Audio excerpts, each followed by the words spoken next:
Ar tādu kārtīgu enerģijas lādiņu.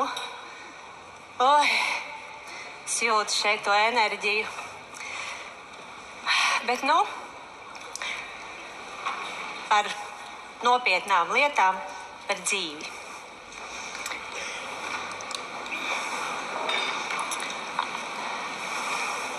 Kādu laiku atpakaļ sēņojot mežā, es skrēju pakaļ tādiem kārdinošiem apšu kundziņiem un apmaldījos.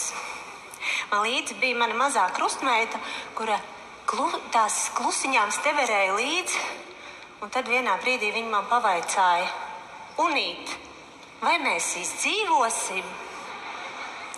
Es mierināju mazo, bet tajā pašā laikā ar šausmām domāju, ka man nav ne mazākās nojausmas, kā no šī meža izkļūt. Un patiesībā mēs arī dzīvē mēdzam apmaldīties. Nevelti mēdz teikt, jo dziļāk mežā, jo vairāk koku.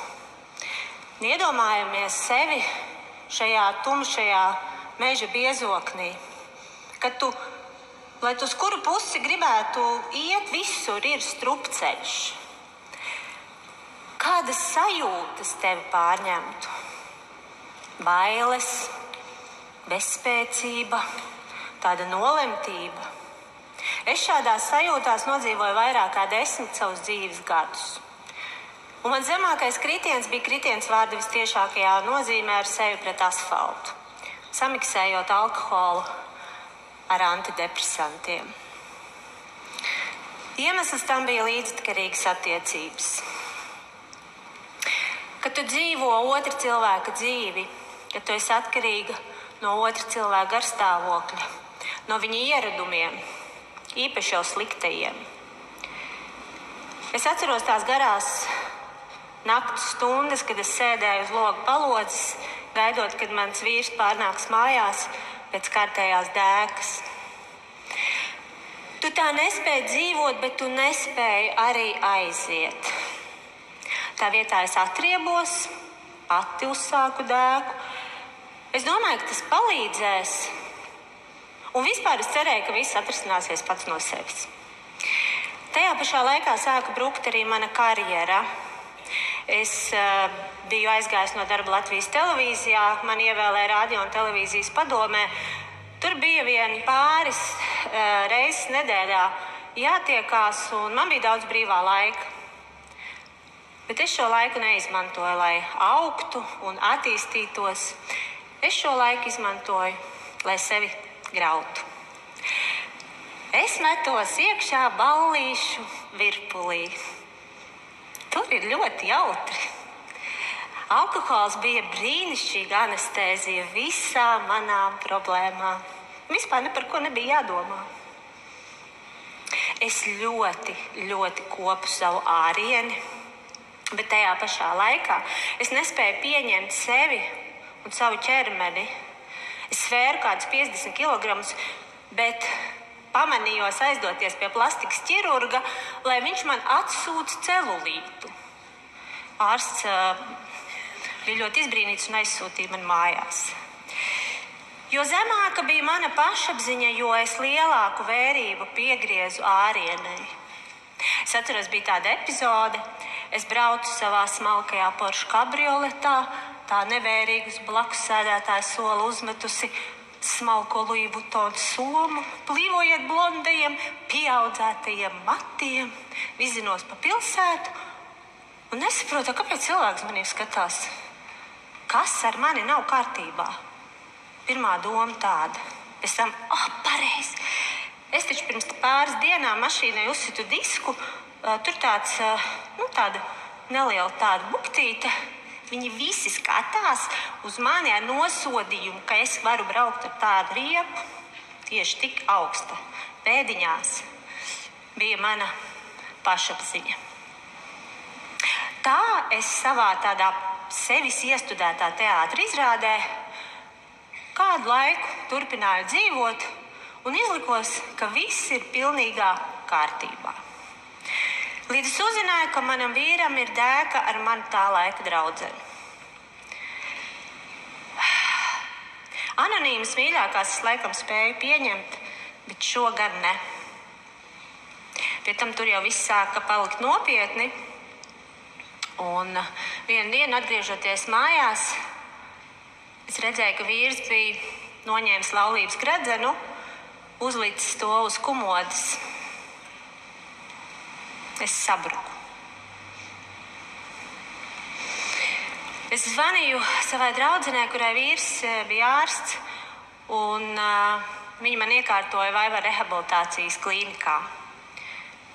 Pēc pāris nedēļām klīnikā, kur man izrakstīja nervu zāles, es pat taisno devos uz kārtējo ballīti, samiksēju alkoholu ar nervu zālēm, un man pazuda filma. Es attapos guļot ar seju uz asfalta. Kreisās reizes pusi viss bija asinīs, mutēs tāda sāļa garša no pārsitās lūpas, par ko man līdz šai baltai dienai atgādina rētas uz virslūpas, kuras vasarā neiedeg. Vai jūs domājat, ka man tas bija tāds stop signāls, ka gan viss, jāsāk rīkoties, jāmaina kaut kas? Nē. Es atgriezos mājās pie vīra, jo viņš taču man paņēma atpakaļ. Es taču biju cietēja, es biju upuris. Beidzot mani kāds varēja pažēlot. Pats sev arī to starp. Tikai šeit šobrīd daloties ar jums, es saprotu to līdzatkarīgo attiecību postu. Tas ir kā narkotikas, tu gribi no viņām atbrīvoties, bet tu nespēji. Līdzatkarīgs cilvēks dzīvo nepārtrauktās bailēs. Es biju sev iekodējusi, ka ja es izšķiršos, es visu mūžu palikšu viena, mani nekad neviens nemīlēs, es zaudēšu savu materiālo nodrošinājumu un, īsāk sakot, nekas man neizdosies. Nekas es nebūšu. Tā es kādu laiku turpināju dzīvot, melojot sev, izliekoties, ka viss ir kārtībā. Līdz mana rūpīgi koptā fasāde, kura jau bija sapuvusi no iekšienes, kā tāds kāršu namiņš sabruka 2008. gadā līdz ar finanšu krīzi. Un tad es zaudēju visu. Vīru, māju, smalko kabrioletu, jebkādu finansiālu nodrošinājumu, paliku viena ar savu dēlu, kurš bija tīņu vecumā. Tas nebija mans zemākais posms. Tas bija vēl dziļāk. Tā bija bedre, kuru es pati sev biju izrakusi. Un tagad man pienāca laiks sākt no tās kārpīties ārā. Kā man tas izdevās? Solīt pa solītim, strādājot ar sevi, daudz strādājot ar sevi. Un es šo pieredzi esmu apkopojis tādās dzīves garšas receptēs, ar kurām es šodien padalīšos. Tās ir palīdzējušas man un varbūt noderēs arī kādai no jums. Es ļoti ilgi visā vainoju savu vīru. Bet patiesībā es jau nebiju labāka. Un galu galā man bija izvēle aiziet. Pēc tam es vainoju sevi par to, ka es esmu izšķiedusi savus labākos dzīves gadus. Man pagāja kāds laiks, kamēr es tā pa īstam piedevu, bet tikai tad sākās mana atvesaļošanās. Un kamēr mēs nepiedodam un neatlaižam, dzīvē nekas nenotiks. Kaut kas varbūt notiks, bet viss tāpat buksēs. Ir ļoti labi, ka mēs ar partneri skatāmies vienā virzienā un ir brīnišķīgi, ka mums ir kopīgi mērķi, bet ir jābūt katram savam mērķim. Man visgrūtāk bija izkāpt no tās upura lomas un atbrīvoties no tiem vecajiem ieradumiem. Bija tāda epizode attiecību sākumā ar manu tagadējo vīru Gaiti, kad es uzrīkoju tādu scēnu. Tas man bija tā ierasts, tā skaļi aizcirst durvis. Es aizcirtu tās durvis, izskrēju ārā uz ielas tur sniegs, es bez virsdrēbēm, un pats trakākais, ka neviens neskrien pakaļ. Kaut ko darīt, nāk apakaļ. Ko šis sēž dīvānā, skatās televizoru, it kā nekas nebūtu noticis. Nē, paldies vispār. Tā bija mana pēdējā drāma. Es sapratu, ka mani vecie patērni, mani ieradumi nestrādā, man ir jāmainās, un man ir beidzot jāsāk iet pašai savs dzīves ceļš.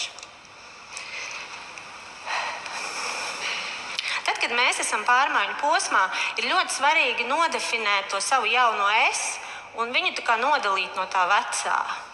Un uzdot jautājumu, ko es no šī jaunā es vēlos, un kas ir manas stiprās puses, kas man šajā dzīves periodā var palīdzēt.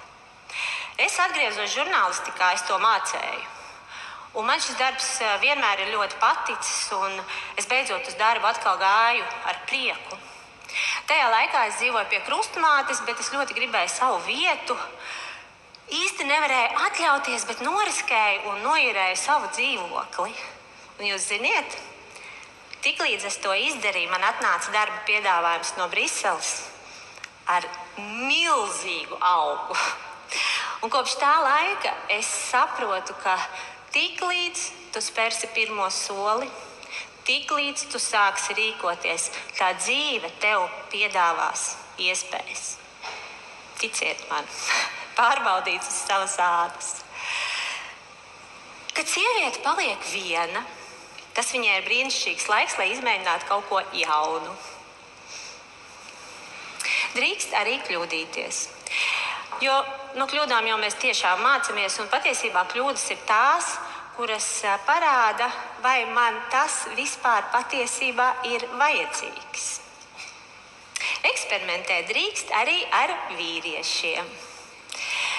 Man tā bija diezgan vērtīga pieredze, ļoti daudz, kas tika piedzīvots, par to citreiz, bet es vismaz sapratu, ko es nevēlos. Tas ir ļoti svarīgi, starp citu. Tā kā tas tas princis tai baltajā zirgā, tā arī pie manis vēl joprojām nejāja. Tad es domāju, labi, visi beigšu tur vizualizēt kaut kādus vīriešus. Tā kā priekš sevis nodefinēšu to sajūtu, ko es vēlos no attiecībām. Un priekš manis tā bija harmonija. Ņemot vērā visu to haosu, kas iepriekš bija manā dzīvē. Un tad es satiku savu tagadējo vīru. Viņš jau mani bija agrāk, protams, kaut kur ievērojis, un tā mēs esam bijuši pat vienos pasākumos, bet es viņam nepievērsu uzmanību, jo viņš nebija mans tips. Un labi, ka tā, jo viss jau notiek tad, kad tam ir jānotiek īstajā laikā. Un starp citu, mēs ļoti bieži gaidām tos prinčus, bet der uzdot jautājumu, vai tad es esmu tā princese? Un vispār, vai es esmu tam princim gatava? Ticība sev ir kā sāls un pipari, kas piešķir dzīvei garšu. Ir ļoti svarīgi noticēt savai spējai mainīties. Un kad mēs sākam mainīties, tad parādās arī pārliecība. Tā kā mana pašapziņa bija jālasa kā tādas drumslas, tad, protams, ka ar ticību sev man bija ļoti slikti līdz vienam brīdim. Un proti, es nejauši nokļuvu Rīgas cirka skolā un ieinteresējos par roku stājas nodarbību. Man likās, ka man ir ļoti vājas rokas, bet es gribēju izmēģināt. Un jau pirmajā nodarbībā, kad es uzzināju tehniku, man tas izdevās. Tiesa pie sienas, bet ar to man pilnīgi pietika, lai saprastu, ka viss ir galvā. Tās nav rokas, tās ir bailes, kas man traucē nostāties uz šīm te rokām.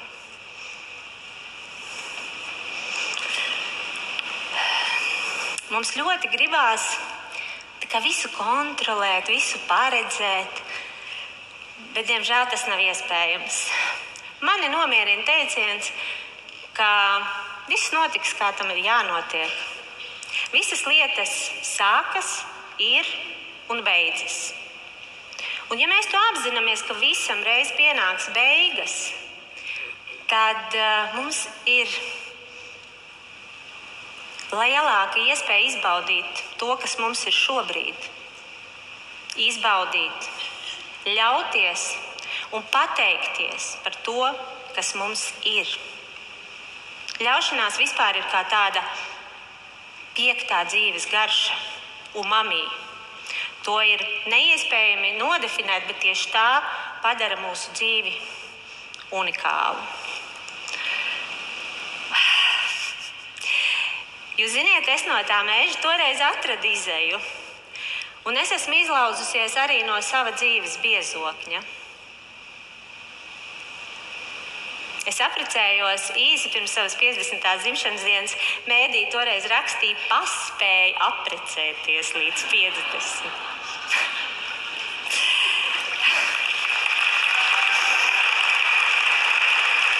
Paldies!